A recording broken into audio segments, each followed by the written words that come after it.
On n'a pas la berlue. Le marché immobilier est en surchauffe, ça se poursuit. Puis pour les premiers acheteurs, c'est encore plus compliqué. Il y a une étude, Zoé, qui vient de confirmer que les prix ont explosé au cours des 10 dernières années. C'est une étude de l'Association des courtiers immobiliers du Québec et vous allez voir, Philippe Vincent, la différence est marquée là, dans les 10 dernières années. Ils ont sorti des statistiques.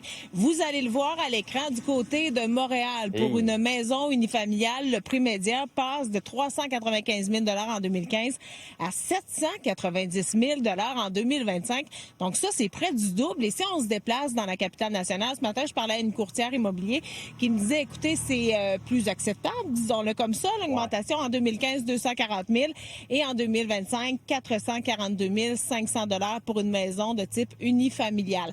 Évidemment, le prix des maisons augmente, le coût des paiements d'hypothèque également et le laps de temps pour amasser sa mise de fonds, c'est aussi de plus en plus long là, pour les jeunes. On a parlé à une économiste ce matin qui nous disait que c'est les régions périphériques là, qui sont de Montréal qui sont plus désavantagées. C'est vraiment les régions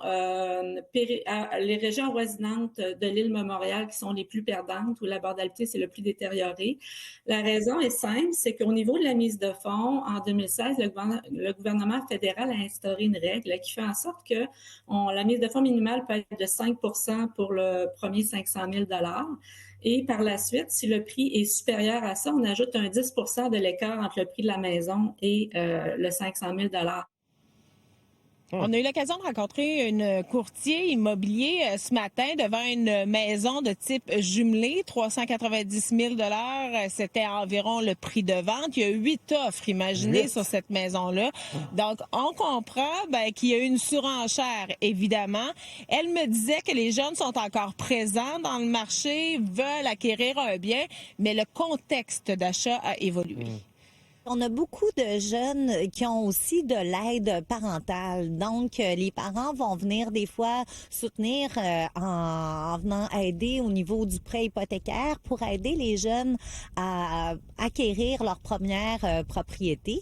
Mais on a beaucoup de gens qui sont quand même bien scolarisés, puis où les prêteurs vont être ouverts au niveau des prêts hypothécaires. Donc, les gens sont scolarisés, ils ont quand même accumulé de l'argent pour être capables d'acheter leur première maison. On pense beaucoup aux jeunes, mais Patricia de Guara qui me mentionnait également qu'il y a d'autres clientèles qui sont touchées par cette flambée des prix, entre autres les gens qui se séparent, les gens qui sont en situation de monoparentalité. Elle nous disait même qu'elle reçoit des lettres là, pour supplier de trouver quelque chose pour pouvoir loger leur famille. Merci Zoé.